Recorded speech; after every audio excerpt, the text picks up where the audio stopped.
atendente de call center e que hoje é dono de um ecossistema bilionário, Pablo Marçal!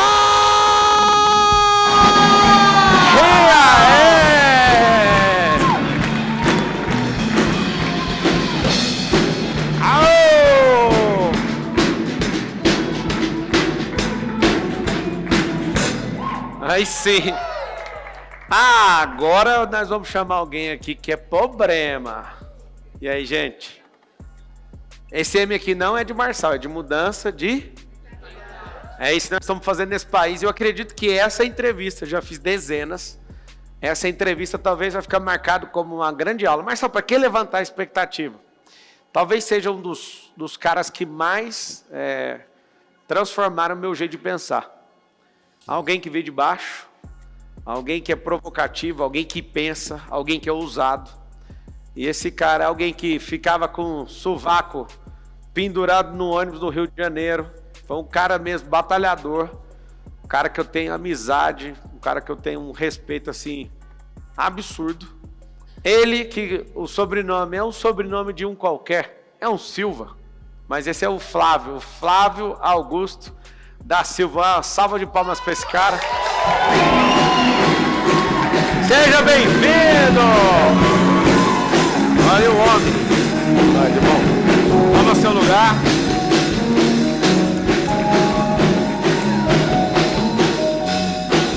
Aí sim. Que espetáculo, hein? Que beleza. Flávio Augusto da Silva, um homem que veio da periferia, foi para os Estados Unidos, construiu um estádio de futebol sem jogar bola. Tem coisas que você tem que saber sobre Flávio Augusto e eu vou apresentar. Flávio começou vendendo curso de inglês, não falava inglês. Flávio, brasileiro, que teve o primeiro time de futebol nos Estados Unidos, sendo brasileiro, e fez a maior transação do futebol brasileiro nos Estados Unidos. Continua até hoje sem saber jogar futebol. Tem base ou não? Tá aqui um código. Você não precisa saber fazer o negócio, precisa contratar quem faz. Foi lá, contratou o Kaká e tudo mais. Para mim é uma honra estar com você aqui. Alguém que eu tenho como um conselheiro, né, um amigo, alguém que algumas vezes eu falo para algumas pessoas que andam comigo, vai lá, fala com o Flávio. Ou então, peraí, deixa eu te perguntar o que você acha, Flávio. Um cara que ajudou a transformar minha mente aí. Mais uma vez, uma salva de palmas para Flávio. Isso, obrigado. Muito obrigado. O cara. Quem é você, Flávio Augusto, para essas pessoas? Seja muito bem-vindo. Obrigado, Paulo. Prazer estar aqui, prazer estar com essa turma animada. Eu costumo dizer que eu gosto de... Enfim, né, eu tenho 52 anos, então ano que vem eu completo 30 anos que eu empreendo. 30 anos empreendendo.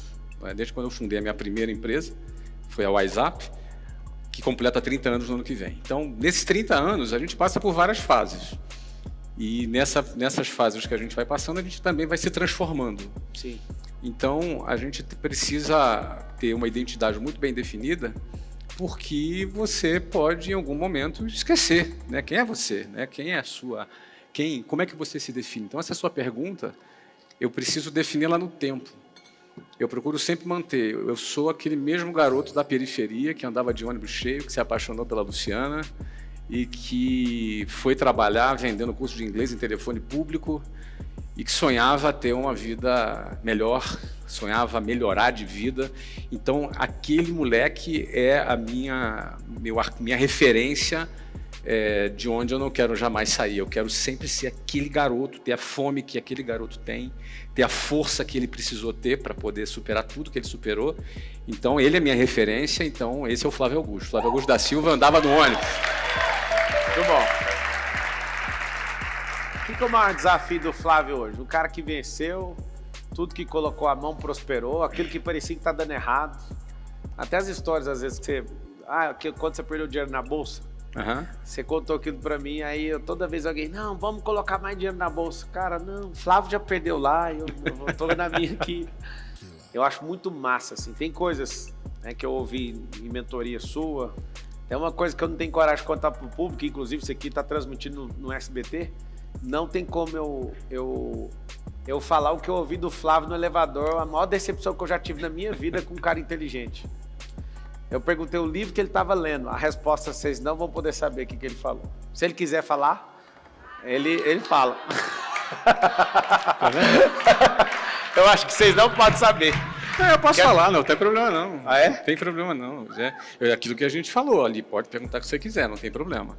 Mas eu vou te dizer, eu não sou uma pessoa que absorve conhecimento através de leitura de livro.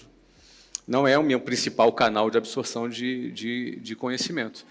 Apesar de eu ser dono de uma editora também. Não é? Inclusive de ser escritor de livros que venderam milhões de cópias. Então, eu diria que a minha maneira, eu, Flávio, acho que é importante cada pessoa se conhecer. A minha maneira de absorver conhecimento não é através de um download linear, digamos assim. Eu sou esse aqui, daqui a pouco eu pego um outro, aí conecto isso com aquilo. Então, eu sou muito multiplataforma, digamos assim. Eu posso ler alguma coisa, eu até leio bastante, mas eu posso ler alguma coisa, mas eu vou assistir um vídeo, mas eu vou conversar com alguma pessoa. Enfim, eu sou uma pessoa mais multiplataforma, então não sou uma pessoa que tem um hábito de sentar para ler um livro do início ao fim. Não é a maneira que eu absorvo o conhecimento. Né? Então, eu para ter realizado o que eu realizei, crescido, enfim, construído o que eu construí, eu precisei aprender muita coisa.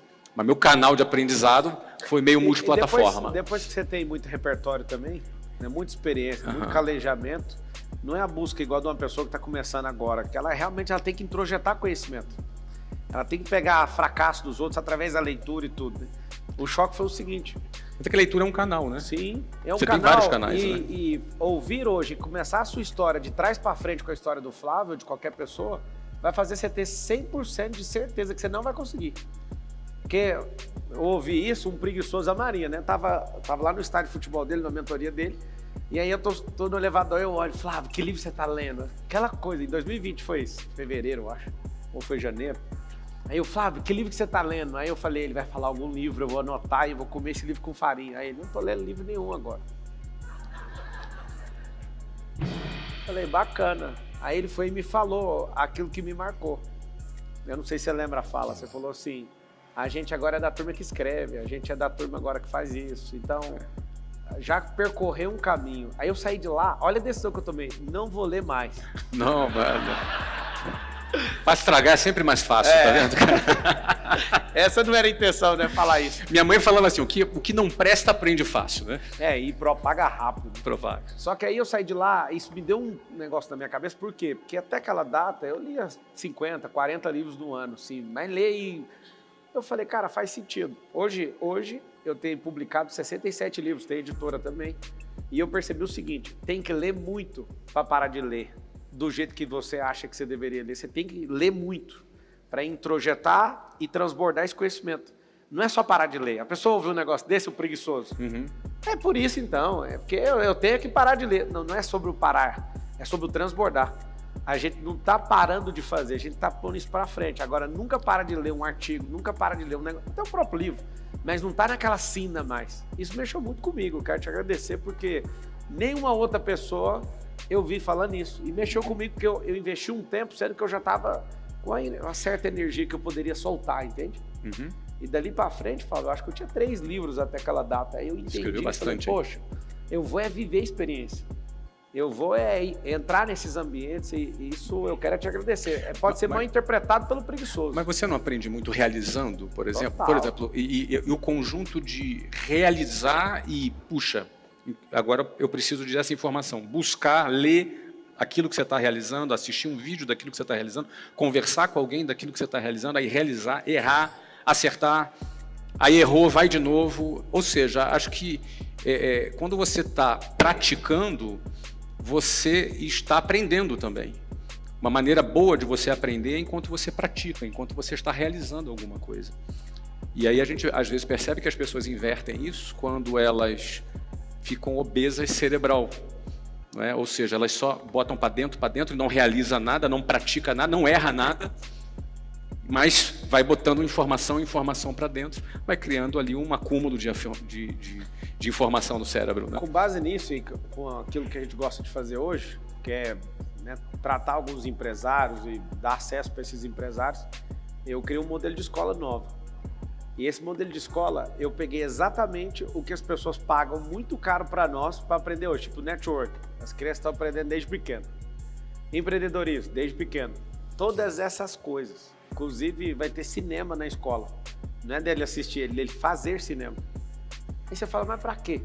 São habilidades que a gente não tem na escola e que a gente pode fazer o que quiser na vida. Se você aprender cinema, não para ser cineasta, mas para você ser um crítico, os seus negócios teriam um design melhor.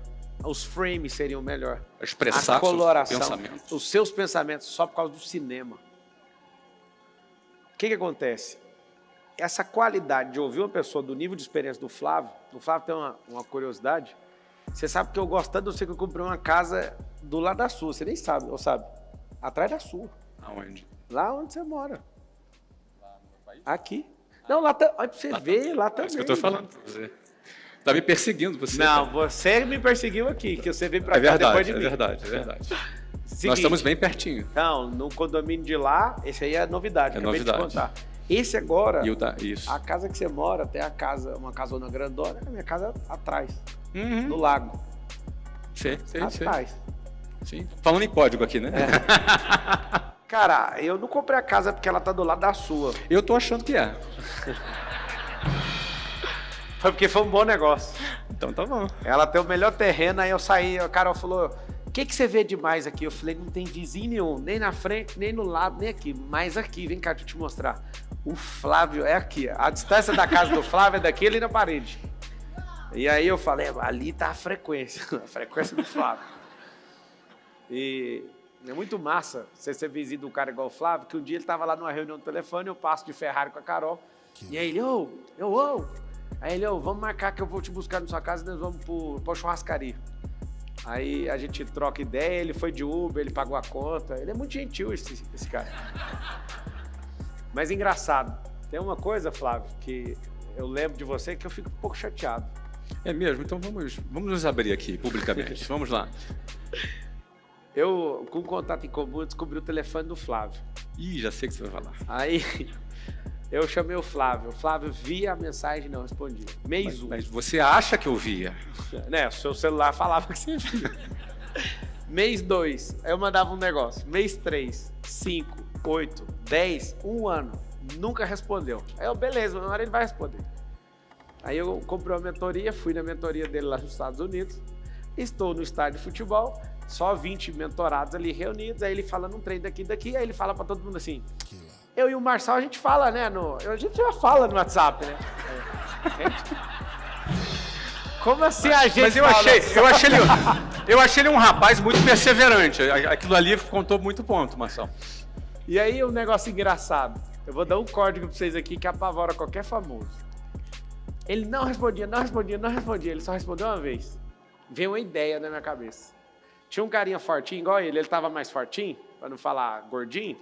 E eu mandei uma foto e falei, vi esse cara e lembrei de você. Você lembra disso? Não lembro. Depois você pega lá no Essas story. coisas eu esqueço rápido, entendeu? Aí ele respondeu assim, na hora. Aí eu falei, achei o código pra falar com esse povo. Mas sabe o que é interessante? Eu gosto desse exemplo e eu quero te perguntar sobre isso.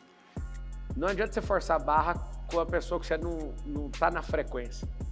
E ele foi um marco pra mim, porque ele ficou 1 ano sem responder, nunca falou nada. Eu acho que foi 2 anos. Foi? Você virou humorista agora, cara? Não, eu não tô humorista, mas é sério. Eu acho que foi 2 anos. E naquele elevador, depois, você cavou o pênalti e tu tinha... Falei, poxa, eu tô aqui, a gente precisava falar. Aí eu falei, vai ser amanhã então. Aí, pô, mas amanhã eu tô saindo. Eu falei... Amanhã eu tô com a viagem marcada, não sei se você lembra disso. Lembra, com a viagem marcada. Marcar a viagem. Aí você falou, cara, amanhã eu tô podendo. Aí você desmarcou a viagem, foi você e o Marquinho lá. E a gente, a gente marcou para conversar 1h30 e ficamos a tarde inteira. A tarde toda. E aí, eu levei a família no aeroporto, a gente tava indo para Las Vegas. Embarquei todo mundo e a Carol, você vai ficar? Eu falei, é o Flávio, eu tô 1 ano querendo falar com esse cara. 2. Então vamos aumentar 2 anos. Essa parte eu não lembrava, a derrota a gente não lembra, né? E aí, o que aconteceu? Ele falou, vem aqui. Aí eu falei, Carol, embarca lá para Las Vegas que eu chego lá amanhã. Aí fui para casa dele. Para impressionar ele, fui lá e loquei uma Ferrari.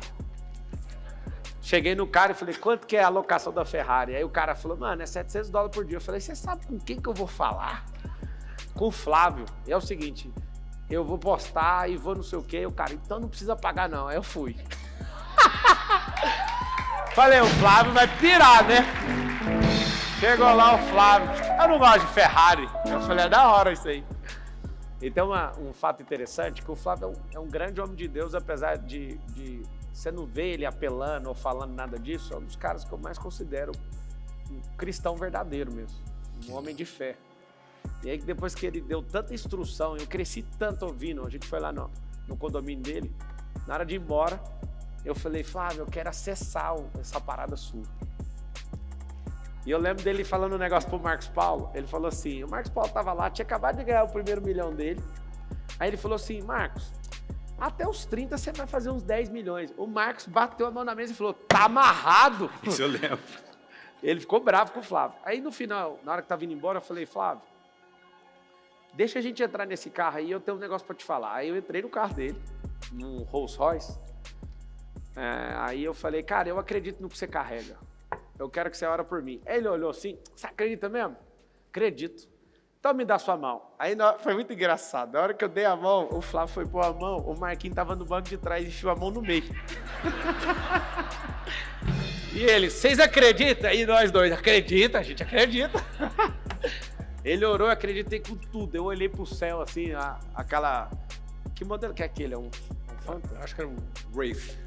É um RR, um Rolls Royce, que tem um telhado todo estrelado, aquela coisa linda. Aí eu olhei e falei, eu vou viver isso aqui. Eu acesso. E é engraçado que aquilo... A unção do bilhão que você falou. A unção do bilhão. Eu não sei o que aconteceu, eu sei o que aconteceu.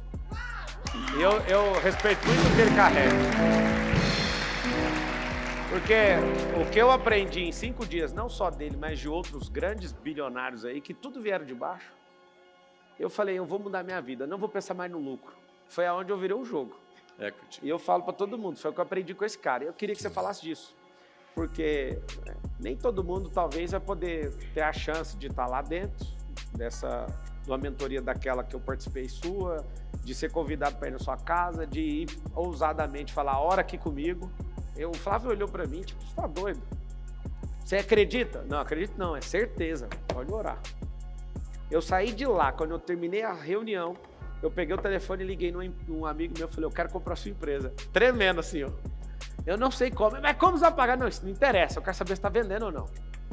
Foi por causa desse cara. Então, eu queria que você falasse, Flávio, sobre esse negócio de equity, de como é que você destravou nisso, que eu acho que você foi o primeiro cara do Brasil que eu vi, não tecnicamente, acho que tecnicamente os caras da Faria Lima sabiam antes de você e tal, mas eu vi o primeiro cara se posicionando, ensinando, fazendo, que uma coisa é falar, outra coisa é fazer.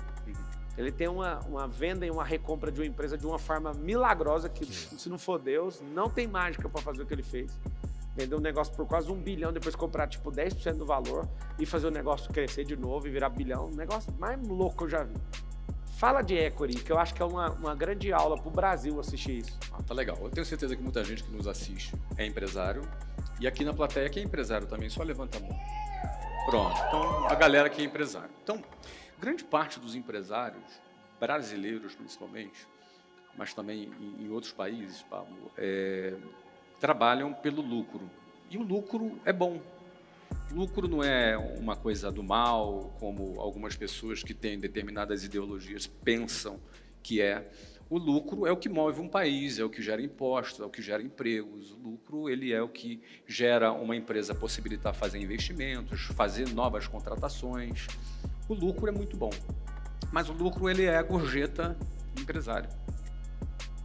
O lucro ele é a gorjeta do Escuta o que ele acabou de falar, talvez vocês não estão entendendo. O lucro é a gorjeta. O lucro não é a principal fonte de geração de riqueza para um empresário. E eu, até 2008, que eu já era empresário há 13 anos, minha empresa devia faturar alguma coisa perto de 80, 90 milhões de reais em 2008, eu já devia ter ali uns 25 a 27 milhões de lucro por ano, ou seja, em 2008 eu tinha 36 anos, e esse resultado já era um resultado notório naquele momento, de onde eu tinha vindo. Tinha acabado de receber uma proposta de compra do meu negócio, na ocasião, por 200 milhões de reais, que eram 100 milhões de dólares na época. E foi quando eu falei, cara, o que é isso? Que parada é essa, entendeu? Foi quando eu entendi que existia uma riqueza que é maior do que o lucro, que é o equity. O que é o equity? É o valor do seu negócio, é quanto vale o seu negócio.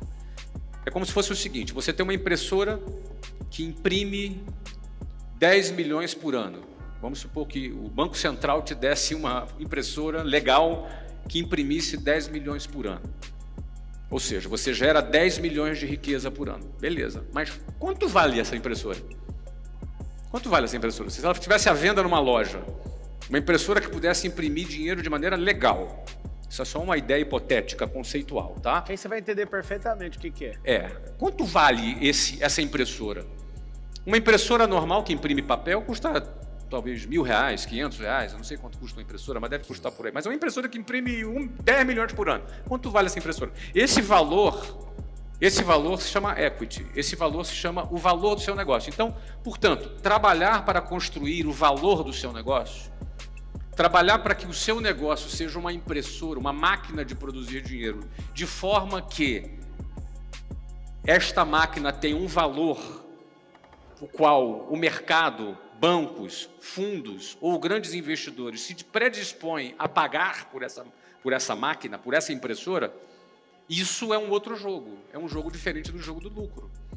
Então, desde quando eu aprendi isso muito tarde, eu já era 13 anos como empresário, estava bem sucedido, ganhando lucro, mas no dia que alguém me fez uma proposta de me pagar $100 milhões, na ocasião era 200 milhões, o dólar era 2-1, eu fiquei assim, cara, que jogo esse cara está jogando?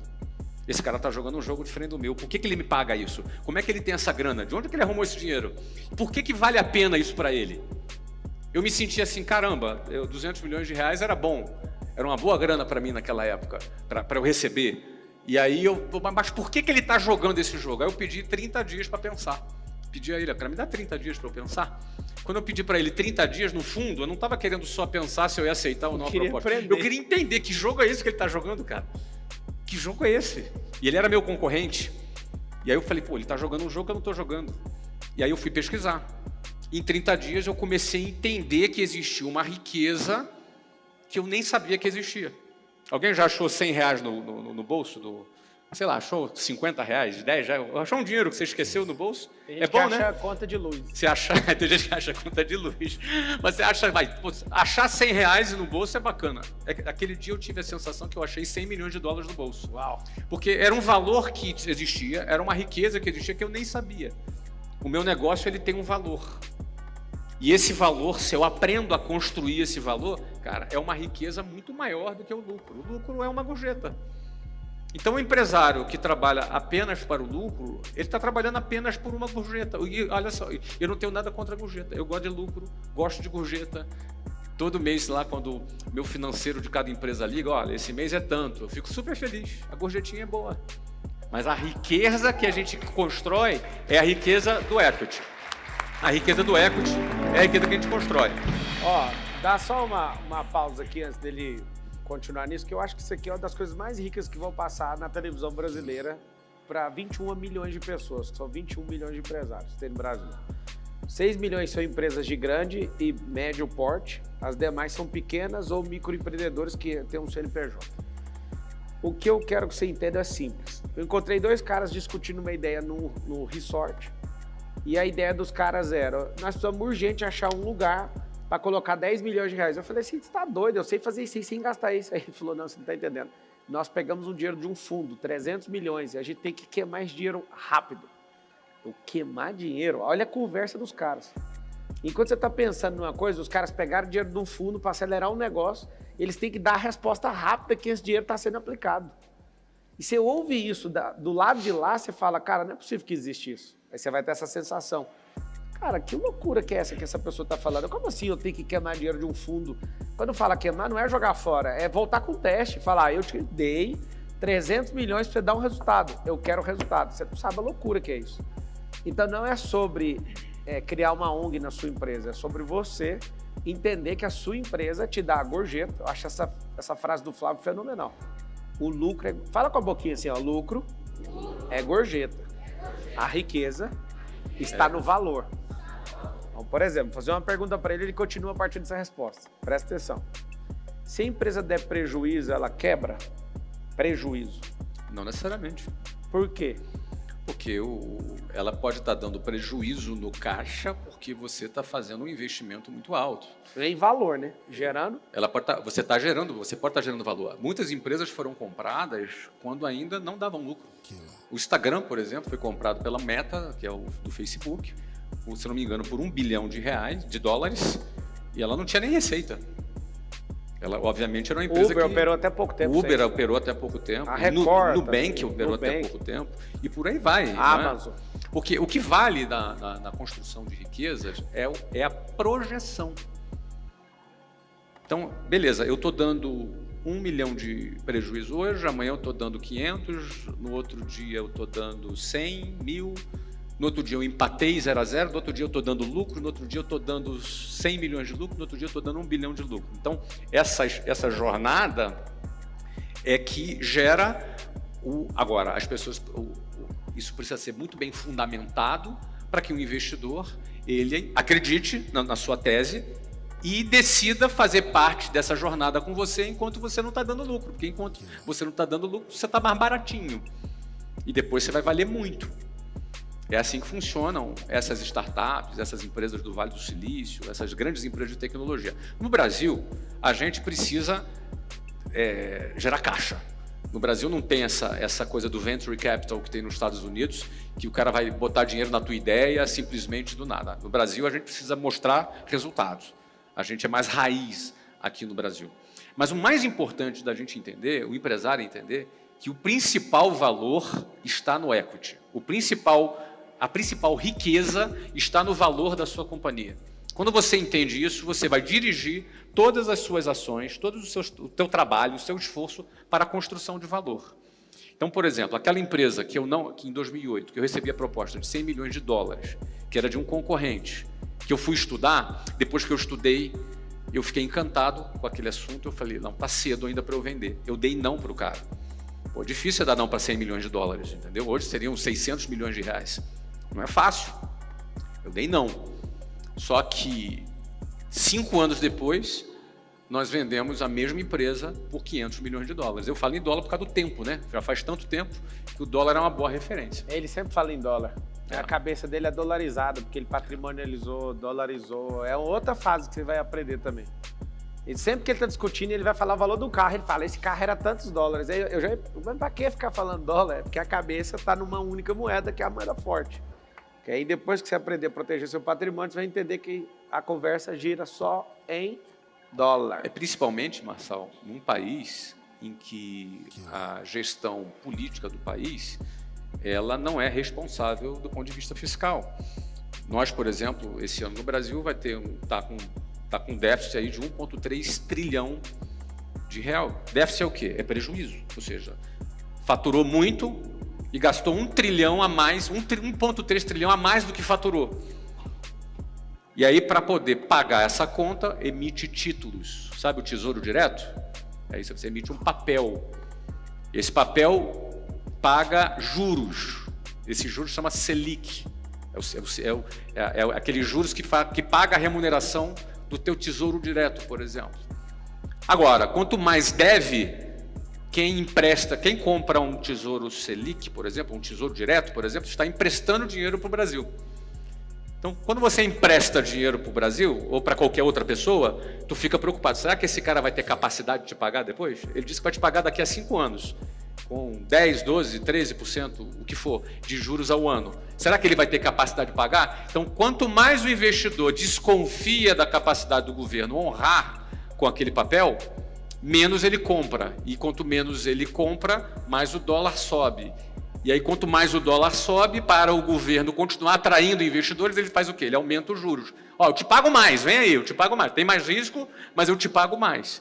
E aí, na medida em que o juros sobe, a inflação sobe, o dólar sobe, a população enfraquece. Qual é a origem disso? Gasto do governo. Que gera desconfiança. Gostou da aula ou não? Massa, né? Gera desconfiança. Ah, cara, se eu sou um cara gastão, que gasto mais do que eu ganho, tu não vai emprestar dinheiro para mim? Vou cobrar mais juros. Vai cobrar mais juros. Pois é, porque tem mais risco. Eu vou cobrar mais juros. Só que no caso aqui, quando o país cobra mais juros, quem paga essa conta é a população. E aí você não entende, porque o segredo é a fidúcia, a confiança. Se as pessoas começam a perder confiança, tem um problema nos mais ricos. Tem uma configuração de rico, que a Receita Federal mesmo tem, chama super ricos. Pessoas que têm mais de 30 milhões de dólares de patrimônio, que hoje está ultrapassando 170 milhões de reais. E tem esse grupo de pessoas nessa definição. Essas pessoas são as primeiras a desconfiar, não é o povão. Essas pessoas que têm esse patrimônio, o que elas fazem com o dinheiro, com o governo não sabendo regular a forma fiscal de um país, as entradas, os gastos governamentais, o consumo interno, a exportação e importação, que é a fórmula do PIB. Se essas pessoas desconfiarem desse governo como estamos desconfiados, não estou falando de política, estou falando de dinheiro. Essas poucas pessoas retraem os investimentos. No Brasil. No Brasil. Aí elas vão para outros países, onde está pagando melhor, onde tem a situação mais... A gente não gosta de uma palavra chamada estável, mas aonde a gente vê solidez, a gente leva mais patrimônio para lá. Mais confiança. Mais confiança. Aí acontece o quê? Se esse grupo para de confiar no país, o segundo grupo, que é o grupo que não tem esse tanto de patrimônio, mas tem que produzir, ter o dinheiro no caixa o tempo inteiro, eles já sentem a nossa desconfiança. Aí eles param de confiar e desanimam. Você não está entendendo o que é uma crise de confiança. A gente pode até não ter dinheiro, mas se a gente confiar, a gente trabalha. Trabalha ou não trabalha? A gente pode até ter dinheiro, mas se a gente desconfiar, a gente não faz mais. Aí todo mundo até chegar lá na ponta. O último, ele não desconfia, o último perde o emprego. O último não faz essa conta, essa conversa aqui não é do último. Às vezes ele até trocou de canal agora, porque a cabeça dele tá doendo. Não, deixa isso pra lá. Só que a gasolina acabou de subir, a carne subiu, tudo subiu. Aí, esse processo repetido de novo faz eu ligar para esse cara, ele ligar para outro. Você está investindo? Você está fazendo loteamento? Você está fazendo não sei o quê? Essas conversas que para mim é as que mais dói no meu peito. Ou você não quer comprar um prédio meu aqui não pela metade do preço? Mas por quê? Porque eu quero liquidez. Quando isso vai repetindo uma vez, duas vezes, três vezes, a gente faz o que aconteceu em 2013, que é travar a economia. O que o empresário pode fazer para blindar disso? Você que é um cara que já passou várias crises, você que é um dos caras que eu respeito muito e tiro conselho aí de vez em quando. O que você acha que o brasileiro, o empreendedor, tinha que fazer nos dias de hoje com essa relação fiscal tão conturbada? Olha só, Marcelo, eu comecei a trabalhar, eu comecei a minha vida trabalhando em 1991. Em 1991 eu comecei a vender curso de inglês. E sem falar inglês. Hoje eu falo inglês. Mas naquele dia você não falava. Naquela época eu não falava isso. Mas em 1991 eu comecei a vender curso de inglês. E só para contextualizar, os mais antigos aqui, quem lembra do Plano Collor aqui? São os velhinhos aqui, os cabeça branca como eu aqui, né? Isso. Lembra? O Plano Collor foi em 1990, ele congelou a poupança do Brasil, ou seja, ele confiscou o dinheiro da poupança do brasileiro. Ele numa tentativa de baixar a inflação, ele cortou a demanda, a oferta, a demanda na raiz. Ele cortou a poupança da população. E quando você corta o dinheiro, aí as pessoas não têm mais dinheiro para comprar nada. E aí, obviamente, a inflação cai, porque você diminui a demanda. Nesse momento, na década de 90, ali em 1991, foi quando eu comecei a vender. Ou seja, eu fui treinado num ambiente de escassez. Porque não tinha dinheiro. Imagina, tomaram o dinheiro de todo mundo. Pronto, agora eu vou começar a vender meu produto. Foi assim, minha carreira de vendedor começou quando todo mundo teve o seu dinheiro confiscado. Não é? Então, ou seja, eu fui treinado num ambiente onde não tinha excesso, a gente tinha escassez. Depois a gente teve inflação de 86% ao mês. Ou seja, o Brasil vivia uma situação muito pior do que a Argentina atualmente. Muito parecida com a Venezuela. Não chegou a ser Venezuela, mas era parecido, era do caminho, mas muito perto. Com inflação de 86% ao mês. Os preços nos supermercados eram trocados 2 vezes por dia. Então, eu comecei a ser treinado aí. Então, passei por isso. Depois veio o plano real. Depois veio as várias crises. A recessão na época da Dilma, quando houve impeachment, eu passei por tudo isso. Em todos esses meses, Marçal, eu cresci. Todos, sem exceção. Todos. 91, todos eles eu cresci. Mas o ponto aqui é o seguinte, que eu quero dizer o seguinte, que eu cheguei na tua pergunta. A pergunta é o como, né? Tarará, tarará. Então, como é que a gente faz nesse momento para crescer? É preciso estar conectado com a economia real. A economia real não é o mercado financeiro. A gente pode estar no mercado. Aí eu saio do equity, deixo o equity de lado e vou aqui para o negócio raiz. O negócio raiz é a economia real. Na economia real tem alguns valores, alguns pilares para a gente ser bem sucedido nela. Tudo começa aqui, na cabeça. Como a gente pensa, nossa forma de pensar, nossa mentalidade.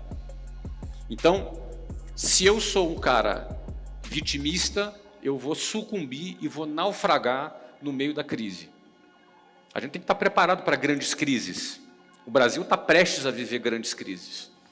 E a gente precisa estar preparado para grandes crises. Durante a crise, o dinheiro muda de mão. Durante a crise, algumas pessoas aproveitam a oportunidade da crise. Algumas pessoas vão ficar se lamentando durante a crise, outras pessoas vão aproveitar durante a crise. Percebe? Então, a mentalidade, a tua maneira de pensar, a tua forma de você se posicionar como alguém que vai passar pela crise liderando e não sendo atropelado por ela, em primeiro lugar, é a mentalidade. Então, por que eu cresci de 1991 até hoje? Todos os anos até hoje, eu fui melhor num ano que o ano anterior. Eu tive mais patrimônio no ano que no ano anterior. Eu vendi mais no ano do que no ano anterior. Por quê? Primeira coisa, mentalidade.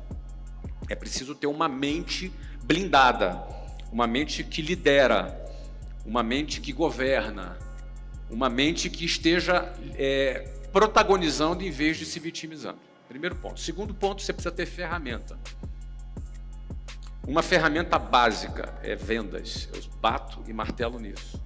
Quando você domina vendas, e aí vendas de diversos formatos, inclusive nas redes sociais, inclusive na internet, porta a porta que seja, liderando equipes de vendas, liderando o time de vendas. Ou seja, vendas é a ferramenta que traz dinheiro do mercado para dentro do seu negócio. Então, eu sempre foquei em vendas. 90% do meu tempo nos meus negócios são direcionados para vendas, para geração de receita. E quando você domina essas ferramentas para você vender, não tem crise. Vai ter crise para outras pessoas, para você não vai ter. Não é que não tem crise, vai ter crise, mas você supera a crise vendendo. Terceiro pilar e último aqui para a gente fechar. Você pode ter uma mentalidade maravilhosa. Você pode ser o melhor vendedor que existe, vender na internet, influenciar, ter milhões de seguidores, ou você liderar time de venda. Você pode ser muito bom, mas se o seu modelo de negócio for uma porcaria, de nada adianta. O que eu quero dizer é o seguinte, um cara espetacular no modelo ruim vai ter um resultado medíocre. Um cara médio no modelo bom, ele vai ter um resultado excelente. Ou seja, modelo de negócios é rei. O que eu quero dizer com isso? Existem modelos que pode ser o cara pode ser bom, pode ser estrategista. Você pode pegar aí o melhor dos melhores e botar nesse cara, mas se o modelo é ruim, acabou. Pega modelo que fiscalmente você tem que pagar 40%, 40% de imposto. O modelo já é morto, já de cara. Já começa com 40% de imposto. O negócio é bom, só que a parte fiscal destrói o modelo. Todo mundo quer produzir carro. Qual marca no Brasil que tem a marca brasileira? Nenhuma. Já tem que pagar IPI, vai ter que pagar ICMS, já tem um modelo tributário. Então ninguém investe nesse troço. Não tem ninguém por esse caminho. O que você está vendo agora no mercado é trazendo carro de fora, com isenção de IPI. Ou seja... Que o nacional não tem. Que o nacional não tem. A Ford veio aqui no Brasil, falou, não dá para produzir carro no Brasil. Foi lá e comprou uma empresa brasileira, que era a Troller, para pegar isenção fiscal. Acabou a isenção fiscal. Não sei se o motivo, eles não quiseram renovar isso, ou se acabou ali mesmo. Eu sei que na hora que acabou, eles falaram, vamos tirar o time do Brasil e parou de mexer com o carro aqui no Brasil. Ou seja, o modelo de negócio determina se ele vai funcionar ou não. E tem gente que fica dando murro em ponta de faca. Fica dando murro, tentando plantar uma semente boa no asfalto. Então, eu vou dar um exemplo para você. Você entraria num negócio, Pablo, que desse na última linha de lucro líquido 8%? Hoje não. Agora, se esse negócio tiver o Flávio, ele já tiver entrado primeiro, tem uns projetos que chama Caracu, vocês conhecem, né? Uns entram com a cara e outros entram com outra coisa. Só que, se você perguntar para mim, você quer entrar num negócio que dá 8%, só se for um faturamento multibilionário e que tem escala. Mas, dificilmente a gente vai achar um negócio de bilhões que dá 8%. Aí que está o segredo. Eu não entraria. Por quê? Porque eu tenho um negócio de 30%, 40%, tenho negócios surpreendentes que passam de 70% de lucro. Por conta de tecnologia. Quando você deu seus exemplos de ligação e tudo aí, de equipe de vendas, eu quase te falei que o maior prazer que eu tenho hoje, tá ali uma camiseta da Love, ó, é ter uma inteligência emocional fazendo 40% das vendas de centenas de milhões de reais de uma empresa só. Inteligência artificial. Artificial. Não tem um vendedor.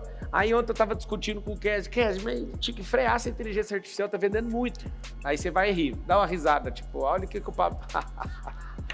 Vender mais do que dá conta quebra a empresa. Para quem não sabe, grandes negócios já quebraram por sucesso. Então, aí pra você ver, sua cabeça nunca teve esse problema, né? E aí eu falei para ele, cara, vamos diminuir a potência desse negócio? Aí ele falou assim, não dá. Eu falei, mas por quê?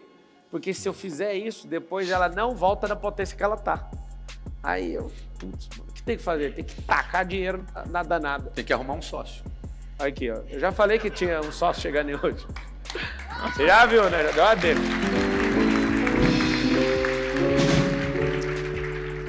Aí, o que você tem é só dinheiro ou você tem valor para gerar no negócio? É que tá. Porque dinheiro todo banco tem. Se é só dinheiro, é melhor pagar juros. É melhor pagar juros. Melhor pegar um empréstimo e pagar juros. Aqui, dois caras, eu e o Flávio, eu nunca quis ser sócio do Flávio em nada, ele também nunca me chamou para nada. E é interessante. Uma hora a gente vai fazer um negócio, só que é difícil fazer negócio com um cara igual ele. Por quê? Porque eu acabei de fazer uma pergunta para ele. O dinheiro que ele tem para colocar no negócio, também tem.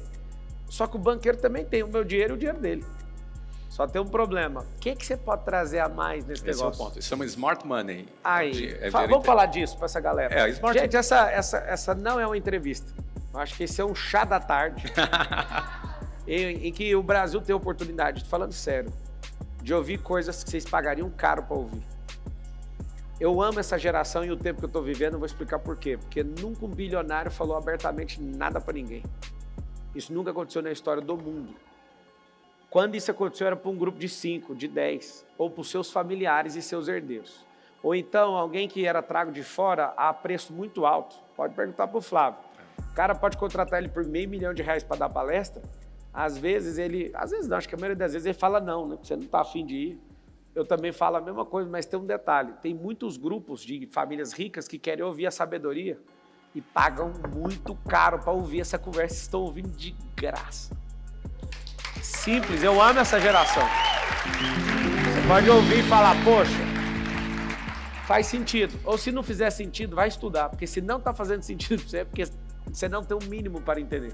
E eu falo como brasileiro tendo orgulho disso. Filho de faxineira, cara que vem da quebrada, tem como todo brasileiro vencer. Qualquer pessoa pode vencer, desde que ela deixe de ser qualquer uma. Desde que ela tenha humildade, não só para ter a obesidade cerebral, mas é estudar e fazer.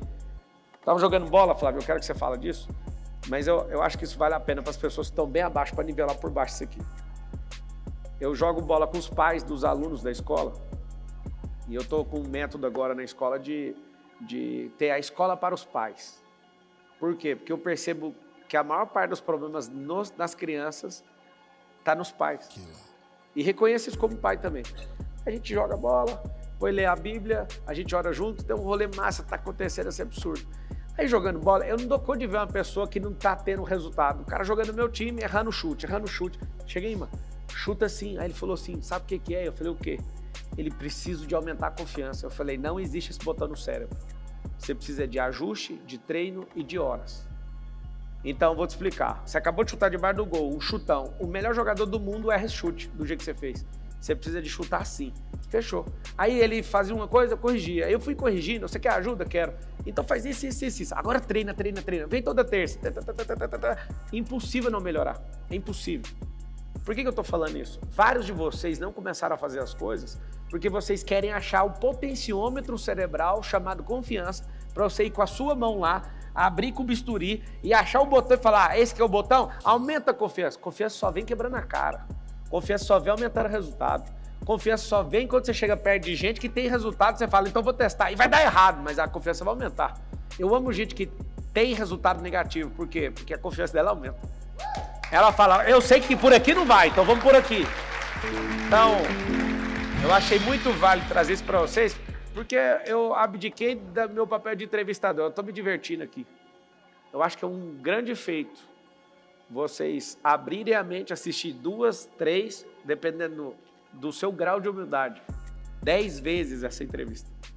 Eu queria, num passado, Flávio, sentar, não por mim, mas por você, assistir essa preciosidade e falar, por que esses caras estão conversando isso? Eles entenderam um jogo que eu não entendi. Então, eu não vou fazer pergunta, só continua. Eu não quero isso aqui mais sendo uma entrevista. Isso aqui não é mais uma entrevista. Isso aqui é um chá da tarde. Eu gostei do chá da tarde. Isso aqui, ó. Peraí. Aí. Vai lá, no chá da tarde. Vamos falar de Smart Money, né? Vamos, de Smart Money. Smart Money é o seguinte, o que um sócio agrega para você? A gente, quando quer ter um sócio, é só do dinheiro, de repente o cara vai ter 50% do seu... Vamos dar um exemplo prático aqui. Eu, quando fui abrir a WhatsApp em 1995, eu ia ter um sócio. E eu tinha combinado com um amigo que estudava comigo, Pablo, e a gente era muito amigo, e ele tinha uma condição financeira melhor do que a minha, e tanto que ele tinha um carro. Ele tinha um Voyage 86, o ano era 1995. Então já tinha 9 anos de uso, né? Um Voyage 86. E quando eu decidi abrir a WhatsApp, eu falei com esse amigo, esse cara tem uma condição bacana, vou perguntar se ele não quer ser meu sócio, eu me dou bem com ele, é meu amigo. Lá, prepara que lá vem pedrada. E aí ele topou, beleza, então tem que entrar com quanto? Com tanto, cara, tu vende o teu carro e tu entra, vai ter 50% da WhatsApp. Você. Ia ser meio a meio. Estou pesquisando o preço do Voyage 86. Aqui. É isso, deve ser, hoje, né? Não sei, hoje deve ser até mais caro que na época, deve ser carro antigo, né? Mas. Tomei um susto aqui agora. Pô. O carro, 30 mil, um Voyage? Ok. Se olha aí, se é tudo original, olha aí. Mas na época valia, esse carro dele, eu acho que valia uns $8.000 na época. É mais ou menos isso, é 40 mil, não, é 48 mil reais na época. Enfim. Mas é o seguinte, quando chegou uma semana antes, eu pedi demissão da empresa que eu trabalhava, saí, e aí comecei a trabalhar para começar a empresa, e aí liguei para ele, amigo, semana que vem vou precisar da grana, vai começar, a brincadeira vai começar, o contador preparou os documentos para você assinar na meia. Voyage 86 pela metade da WhatsApp, não é? E chegou na outra semana, liguei para ele, ele não estava em casa, deixei recado com a mãe dele, ele não me retornou. Aí liguei para ele no outro dia, nada, no outro dia nada, o cara desapareceu. O cara amarelou, ficou com medo. Ficou com medo de vender. Vou perder um Voyage. Vou trocar um Voyage de 35 mil em troca de 50% do negócio multibilionário em dólar. Você acha mesmo que eu vou fazer isso? Tô com medo. E aí o cara ficou com medo. Ele ficou com medo. E no que ele ficou com medo, por isso que eu entrei no cheque especial. A minha história de abrir a empresa com cheque especial saiu daí. Eu poderia não ter feito, ter esperado, guardado o dinheiro por mais um tempo. Se fosse vítima, o cara falhou, é o sinal de Deus, não vou fazer. Não vou fazer. E aí o que acontece? E aí eu fui para cima. Aí nós fizemos um negócio. Bom, a WhatsApp foi vendida por $500 milhões em 2013. Então imagina o cara vendo a notícia. Imagina o cara vendo a notícia, ou seja, quanta coisa a gente perde na vida por medo, né? Porque o que ele teve foi medo. E até entendo, cara, eu não era um cara que já tinha aberto uma empresa, mas eu já trabalhava há 4 anos num negócio. E ele realmente amarelou.